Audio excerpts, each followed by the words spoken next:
तो दोस्तों ये आपका लास्ट चैप्टर है इंडियन इकोनॉमिक्स में। हमने देखो स्टार्टिंग से धीरे धीरे हम बढ़ना स्टार्ट किया और जो अभी जो इससे ठीक पहले हमने एक चैप्टर निपटाया था वो तो मैंने फटाफट से निपटा डाला, क्योंकि मैंने उसको ज्यादा डीपली नहीं बताया था। मैंने बताया तो ये मैंने वहां पे बोला हुआ ये लाइन कि मैंने ज्यादा डीपली नहीं बताया, क्योंकि आप ईवीएस ये सब पढ़ के ही आए हो तो आपको बेसिक सी चीजें पता होती है, ग्लोबल वार्मिंग, ओजोन डिप्लेशन, ठीक है ना, conventional non conventional, biotic abiotic, ये सब चीजें पता होती है। पर बाकी जितने भी वीडियोस हैं वो सब कुछ आराम से मैंने आपको समझाया। अब हमारे पास लास्ट चैप्टर है, चैप्टर नंबर 8, जो कि हमारा है इंडियन इकोनॉमिक डेवलपमेंट का comparative development experience of India and it's neighbour. अब यहाँ पे इंडिया और उसके पड़ोसी देशों की बात हो रही है, बट देशों में सारे देश कवर नहीं किए हैं। हम यहाँ पे सिर्फ पाकिस्तान और चाइना की बात करेंगे। क्लियर हो गया? तो comparative development experiences of India and it's neighbours. तो नेबर्स में यहाँ पे क्या है, आपका चाइना की बात करेंगे, चाइना और पाकिस्तान। क्लियर हो गया? ये फटाफट से इसको देखो कितने पॉइंट्स बनते हो तो बाद में पता चलेगा, ठीक है ना। अभी जितने पॉइंट्स मैंने बनाए इनको आराम से समझा देता हूँ, प्लीज ध्यान से सुनना इसको। और उसके बाद देखेंगे कुछ नई वीडियोस बनाएंगे आपके लिए, मैक्रो के लिए, ठीक है ना। चलो सबसे पहले इंडियाज इंडिपेंडेंस। सबको पता है कि भारत कब आजाद हुआ था, तो 15 अगस्त 1947, 15 अगस्त 1947। बट वहीं पे अगर पाकिस्तान का बोलते हैं तो 14 अगस्त 1947, यानी एक दिन पहले पढ़ा जाता है, तो 14 अगस्त 1947। क्लियर हो गया? Establishment of People's Republic of China. अगर आपसे बोलेगा पीपल्स रिपब्लिक ऑफ चाइना कब स्टैब्लिश हुआ था, तो 1949। बिल्कुल सीधी सीधी डेट से ज्यादा दिमाग लगाने वाली चीजें नहीं है अभी तक।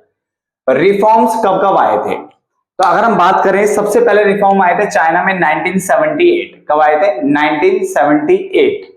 उसके 10 साल बाद, ठीक 10 साल बाद कहां पे आए हुए हैं? पाकिस्तान में 1988। क्लियर है? तो 1978 में चाइना में रिफॉर्म्स आए थे, पाकिस्तान में 1988 में आए थे, और फिर वहां से भी 3 साल आगे और जाते हो तो इंडिया में आए थे 1991 में। क्लियर है? चलो फर्स्ट 5 ईयर प्लान की अगर हम बात करें तो इंडिया ने पहला 5 ईयर प्लान सबसे पहले लॉन्च किया था 1951 में, ठीक है, जो कि 1951 में शुरू हुआ था और 1956 तक चला था। क्लियर है? जहां पे इंडिया का अपना प्लान 1956 पे खत्म हुआ था, वहां पे पाकिस्तान ने शुरू किया था, और इसके बीच में 1953 में चाइना ने स्टार्ट किया था। क्लियर हो गया? यहां तक कोई दिक्कत तो नहीं किसी को भी? बिल्कुल बेसिक सी चीज है, ठीक है, ध्यान देना जरा।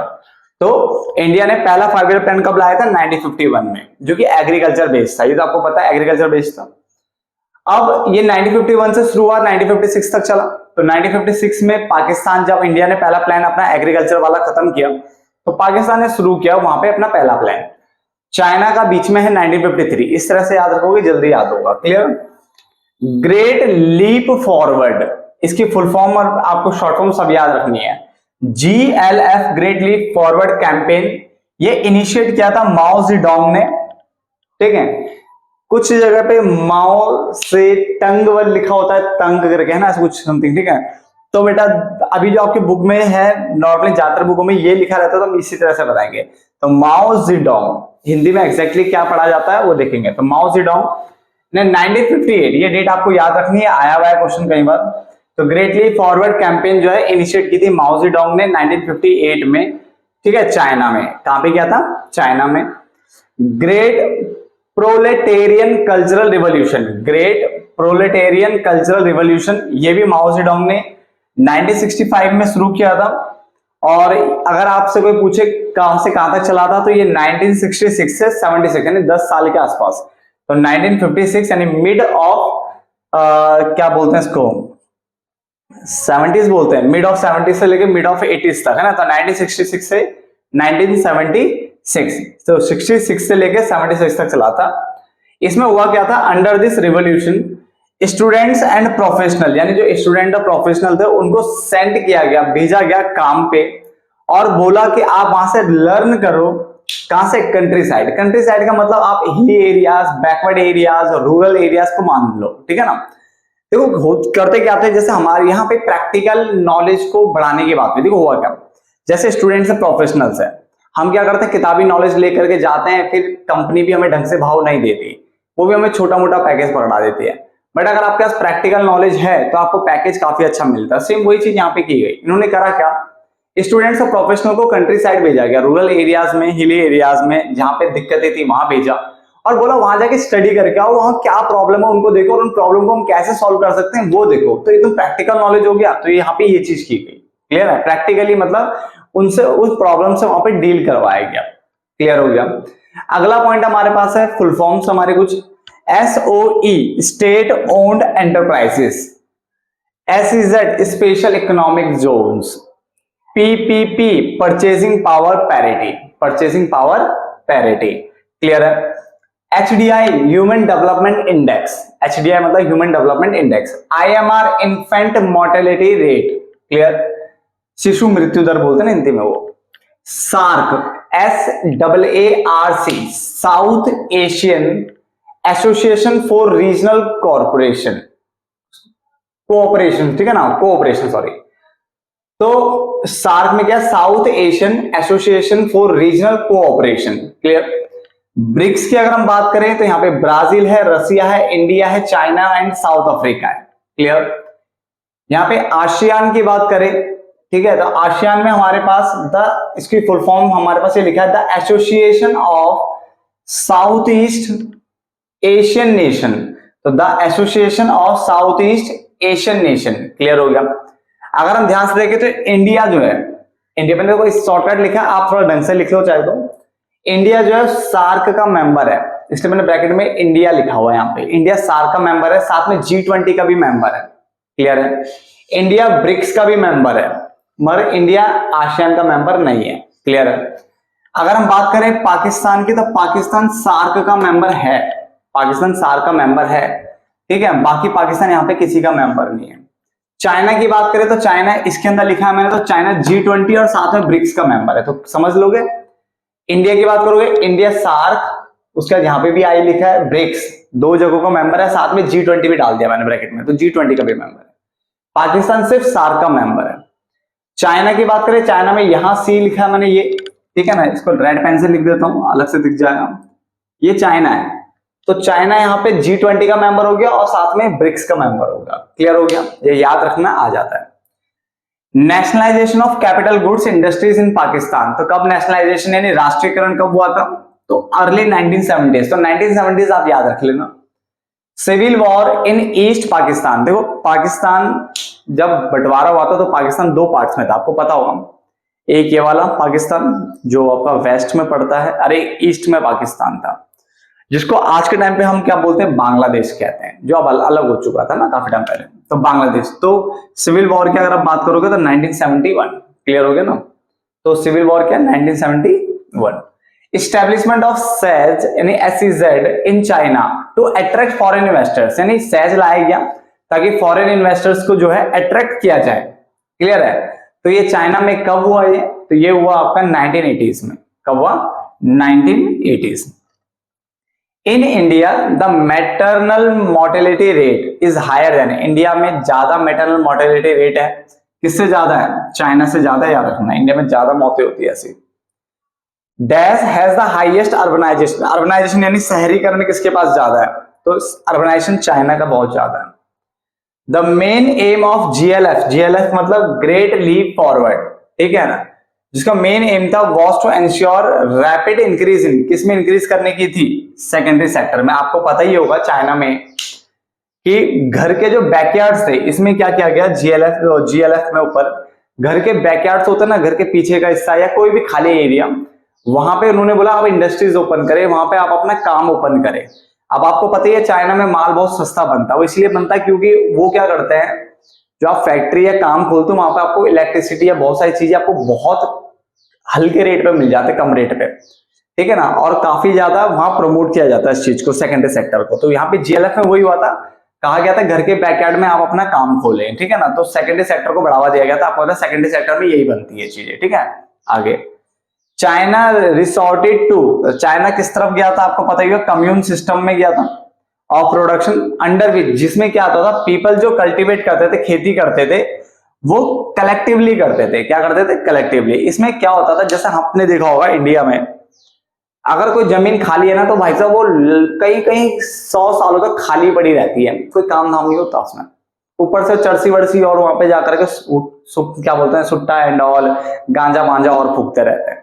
ठीक है, इंडिया में लैंड जाता रहे, मतलब अगर कोई है गवर्नमेंट लैंड है तो ऐसी पड़ी रहेगी। बट चाइना ने क्या करा, चाइना ने जैसे मान लो गवर्नमेंट के पास लैंड है, तो चाइना ने वो लैंड, वो जो जमीनें थी वो लोगों को दिया कि आओ इस पे काम करो, तो इससे लोगों को रोजगार मिल गया, साथ में लोगों को रोजगार मिल गया। तो अब क्या हुआ, कुछ लोगों ने, उस चाइना की गवर्नमेंट ने कहा आओ इस पे काम करो, खाली रखने का फायदा नहीं, आप काम करो, काम करने के बाद, खेती करने के बाद जो मिलेगा कुछ आपका कुछ मेरा, तो सबको फायदा हो गया ना इससे। तो वो यहाँ पे ये किया गया, तो कम्युन सिस्टम लाया गया प्रोडक्शन का, अंडर विच पीपल को बोला कि आप जमीन पे कलेक्टिवली एक साथ आकर के यहाँ पे जो भी है आप काम करिए, मतलब जो भी, ठीक है ना।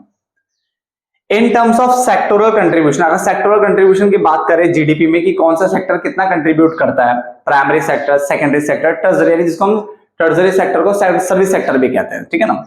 Economy of India is relying, यानी इंडिया की बात कर रहे हैं, ठीक है, यहाँ पे पहले तो इज मोर या फिर डिपेंड हैवीली ऑन, इंडिया की जो इकोनॉमी है किस पे सबसे ज्यादा कर रही है, टर्सरी सेक्टर। किस पे कर रही है? टर्सरी सेक्टर, क्लियर है, यानी सर्विस सेक्टर। अगर देखा जाए तो आज के टाइम पे तीनों के तीनों ही, India, Pakistan, China, tertiary sector पे काम कर रही है ज्यादा, ठीक है ना। बट चाइना में मेन रोल आपको पता है सेकेंडरी सेक्टर का था। अब जो तीनों के तीनों पीछे पड़े हैं वो टर्सरी सेक्टर के पड़े हैं, इंडिया में तो है ही मेन, ठीक है। Introduction of one child policy, ठीक है, एक बच्चा पैदा करना, ऐसा चाइना में एक पॉलिसी अपनाई गई थी, ठीक है ना। तो वो कब इंट्रोड्यूस की गई थी? 1979 में इंट्रोड्यूस की गई, 1979 में इंट्रोड्यूस किया गया और 2015 में इसको खत्म कर दिया गया। Abolition of one child policy, इसको खत्म कर दिया गया था, क्लियर। एबॉलिशन मतलब खत्म करना, clear. Dash has democratic political structure, तो आपको पता है डेमोक्रेसी कहां है सबसे, तो इंडिया में है। तो India has democratic political structure, India has democratic political structure. यहां तक कोई दिक्कत तो आनी नहीं चाहिए। फटाफट से नोट डाउन कर लो, आगे पॉइंट्स देखते हैं कितने बन सकते हैं इसमें। तो आगे देखो बेटा, बचा हुआ पोर्शन खत्म कर लेते हैं। 32 पॉइंट्स बने हैं मैक्सिमम इसमें, ठीक है। अब तक जो पढ़ा है वो तो समझ में आ गया ना। चलो अगला देखो, लिखा है liberty indicators refer to the liberty indicator. ये क्वेश्चन आ चुका है, ये भी आ चुका पेपर में, ठीक है। तो liberty indicators refer to the measures of the extent of, क्या लिखा हुआ है, डेमोग्राफिक पार्टिसिपेशन या डेमोक्रेटिक पार्टिसिपेशन इन किसमें, social and political decision making. तो इसमें जो मेन लाइन जो याद रखने वाला है ना वो ये है, सोशल एंड पॉलिटिकल, बस इतना याद रखना। इसके अलावा कोई और ऑप्शन में दिया हुआ तो उस पर टिक मत लगाना।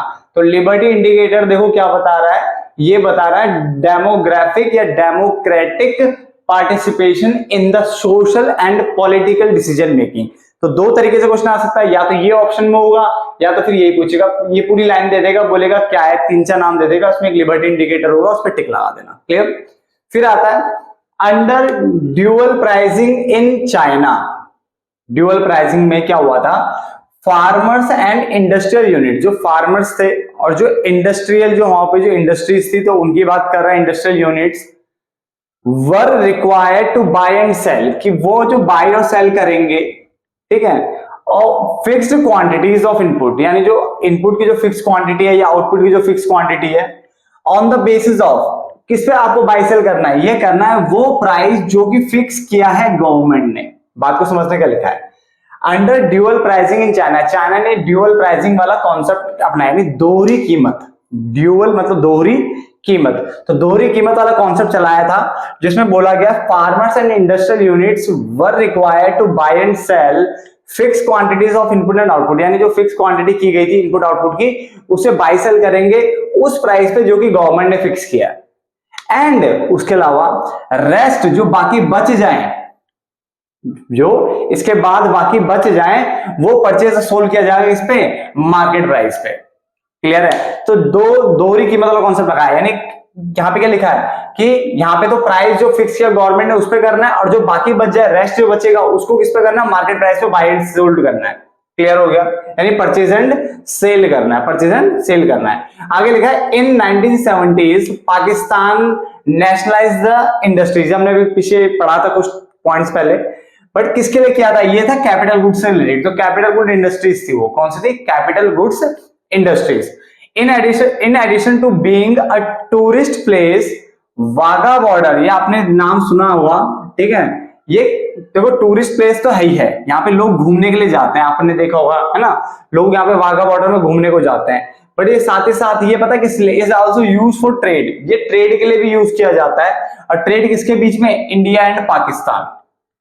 क्लियर हो गया, चलो उसके बाद आगे बढ़ते हैं। फिर लिखा हुआ है dash is not a member of G20। G20 जो सम्मेलन हुआ था उसका जो मेंबर है बेटा वो बांग्लादेश मेंबर नहीं है। क्लियर हो गया, चलो देन आगे लिखा हुआ है after independence Pakistan adopted, Pakistan ने कैसा मॉडल अपनाया था, मिक्स्ड इकोनॉमी मॉडल अपनाया था। इंटरनेशनल पॉवर्टी लाइन, ये कौन सी लाइन है, इंटरनेशनल जो पॉवर्टी लाइन है इज डिटरमाइंड एट, वो डिटरमाइन की गई है $3.20 पर डे, और कहीं कहीं पे 3.65 भी लिखा हुआ है पर डे, तो मैंने वो भी लिख दिया। क्लियर हो गया, तो 3.20 वैसे मेरे हिसाब से 3.20 है, ठीक है ना, बट जो नेट पे जो 2025 का डेटा था मैंने देखा उस पर 3.65 लिखा था, तो मैंने वो भी लिख दिया यहाँ पे। क्लियर हो गया ना। The relative success of China, China के जो सक्सेस का जो कारण है वो पता क्या है, पॉलिटिकल स्टेबिलिटी। वहां पे जो है ना पॉलिटिकल स्टेबिलिटी है, सरकार हर थोड़े टाइम में चेंज नहीं होती है। क्लियर है ना, एक ही सरकार है, तो पॉलिटिकल स्टेबिलिटी जो है यहाँ पे रिलेटिव सक्सेस का कारण है।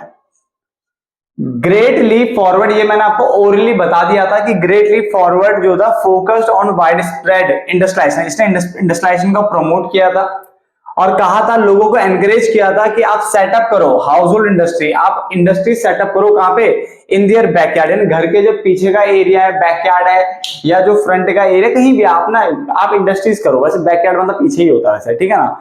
तो इसमें जो ग्रेट लीप फॉरवर्ड कैंपेन था उसमें बोला गया था कि इंडस्ट्रियलाइजेशन को प्रमोट किया गया था और इसमें लोगों को एनकरेज किया गया था कि आप हाउस होल्ड इंडस्ट्रीज ओपन करो इन देयर बैकयार्ड। क्लियर हो गया ना, चलो तो GLF के बारे में भी आपको पता चल गया। क्लियर है ना। बाकी जो प्रोलेटेरियन वाला था वो तो पता ही है ना, उसमें स्टूडेंट प्रोफेशनल को वहां कंट्री साइड में जो बैकयार्ड एरियाज होते थे वहां भेज दिया जाता था, है ना, विलेज एरियाज में, ताकि वहां स्टडी करो, वो दूसरा था। क्लियर है ना। चाइना हैज, ये हमेशा रखना, China has low density of population compared with China and compared with India and Pakistan. अब होगी यार, लो डेंसिटी ऑफ पॉपुलेशन तो होगी, डेंसिटी ऑफ पॉपुलेशन मैं यहाँ पे भी लिखा हुआ है, भी समझाता हूँ पूरा, ठीक है ना। डेंसिटी ऑफ पॉपुलेशन अगर ध्यान से देखें, इंडिया की जो है ना वो 492 पीपल पर स्क्वायर किलोमीटर, यानी एक स्क्वायर किलोमीटर में इंडिया में कितने लोग रहते हैं, तो 492 लोग रहते हैं। वहीं पे अगर 1 किलोमीटर का एरिया यहां देखा जाए तो उसमें औसतन कितने लोग रहते हैं, 331। और चाइना में कितने रहते हैं, एक पर स्क्वायर किलोमीटर में लोग, ये लाइन जो है ना पीपल पर स्क्वायर किलोमीटर, यहाँ पे भी और यहाँ पे भी मैंने एक ही जगह लिखी है, ठीक है ना। तो इंडिया में तो 492 है पीपल पर स्क्वायर किलोमीटर, पाकिस्तान में 331 पीपल पर स्क्वायर किलोमीटर, और चाइना में कितना है 151, ठीक है, पीपल पर स्क्वायर किलोमीटर। एरिया भी तो बहुत ज्यादा है, और चाइना का तो एक इस तरफ जो ऊपर का साइड का जो पोर्शन है वो तो पूरा ही खाली है, ठीक है ना। चलो तो यहां तक समझ में आ गया, डेंसिटी पॉपुलेशन समझ में आ गया कि एक पर्टिकुलर जो पर स्क्वायर किलोमीटर में कितने लोग रहते हैं वो डेंसिटी पॉपुलेशन, तो चाइना की सबसे कम है। क्लियर हो गया। इसके अलावा ना एक चीज और याद रखना है, यहाँ पे चाइना की जब हम बात कर ही रहे हैं तो चाइना ने जो यहाँ पे ना आप लिख लो चाहे कॉपी में, चाइना ने जो रिफॉर्म्स थे ना वो 2 फेज में किए थे। कैसे इंप्लीमेंट किए थे, 2 फेज में। पहला फेज में तो एग्रीकल्चर के ऊपर उसने क्या करा, फोकस किया, ठीक है, और दूसरे फेज में इंडस्ट्री के ऊपर फोकस किया। तो आप खाली तरह से लिख दो, चाइना ने जो इंट्रोड्यूस किए थे रिफॉर्म्स वो 2 फेज में किए थे, पहला फेज एग्रीकल्चर के ऊपर था, दूसरा फेज इंडस्ट्री के ऊपर था। क्लियर है, कोई दिक्कत तो नहीं है। चलो वो लिख लेना, मैंने बोल दिया। HDI रैंकिंग ये 2025 के हिसाब से मैं आपको दे रहा हूं, ठीक है ना, बाकी आप भी एक बार चेक कर लेना इस वाले को। HDI रैंकिंग की अगर हम बात करें तो इंडिया 130 पे है, चाइना 78 पे, पाकिस्तान 168 पे आउट ऑफ 193 कंट्रीज। अब यहाँ पे अगर ध्यान से देखें HDI रैंकिंग में तो याद रखना, जो जितने जैसे मान लो कि कोई कंट्री अगर 1 पे है तो सबसे बेस्ट है, वो सबसे क्या है, बेस्ट है। जो 2 पे होगा वो भी अच्छी होगी, वो सारी जो मतलब जो पीछे मतलब ऐसा है ना, रैंक 1 होगा तो बहुत अच्छा ही होगा ना। अब इंडिया की 130 रैंक है तो सोचो कितना मतलब पीछे हम, बहुत पीछे हम। 193 में से हमारी रैंक जो है 130 है, बताओ अब जैसे मान लो कि क्लास में 193 बच्चे हैं, तो जो फर्स्ट होगा वो तो भाई साहब वो तो बहुत बड़ा बन गया भाई, फर्स्ट आ गया वो तो फर्स्ट वाला अच्छा होगा ना, तो वही है। जैसे मान लो आप पढ़ते लिखते हो नहीं, जो कि सही बात है, आप पढ़ते लिखते हो नहीं, अब आपके मान लो 193 आपके इसमें बच्चे हैं, आप मान लो उसमें से 168वें नंबर पे हो, तो सोचो आपकी हालत कितनी बुरी होगी। तो पाकिस्तान 168 पे, इंडिया 130 पे, और चाइना जो है हम दोनों से काफी अच्छा है, 78 तक पहुंच चुका है। 78 अपने आप में सुधार करते चले जा रहा है, जैसे जैसे आगे सुधार करेगा और अच्छा बन जाएगा वो, ठीक है ना। तो हमें भी सुधार करने की काफी जरूरत है, इंडिया 130 पे बहुत पीछे है, ठीक है ना। चलो ये नोट डाउन कर लो, और इसी के साथ यहाँ पे खत्म करते हैं इसको, क्लियर है। कभी अगर मुझे लगे कुछ पॉइंट्स याद आ रहे तो मैं एक्स्ट्रा वीडियो बना लूंगा और उसी में एक साथ ही सारे पॉइंट डाल दूंगा, क्लियर ना। बाकी तो यहाँ तो खत्म हो चुका है, इन्हें पढ़ लेना, ठीक है, ये आपको काफी हेल्प देने वाले हैं, ठीक है ना। और उसके बाद अपने बुक्स के जो एमसीक्यू है ना, बुक में चाहे पी अर्जुन आपके पास है या संदीप गर्ग आपके पास है या कोई भी बुक आपके पास है, आप उसके भी ना जरा टिक मार करके देखो क्या इनको करने के बाद, पढ़ने के बाद वो क्वेश्चन हो रहे हैं या नहीं हो रहे, क्लियर है ना। अगर वो क्वेश्चन होते हैं तो उसका मतलब हमें सक्सेस मिलना स्टार्ट हो गई, फिर अगर वो क्वेश्चन नहीं होते हैं तो फिर दिक्कत है कहीं ना कहीं, क्लियर है ना। फटाफट नोट डाउन कर लो।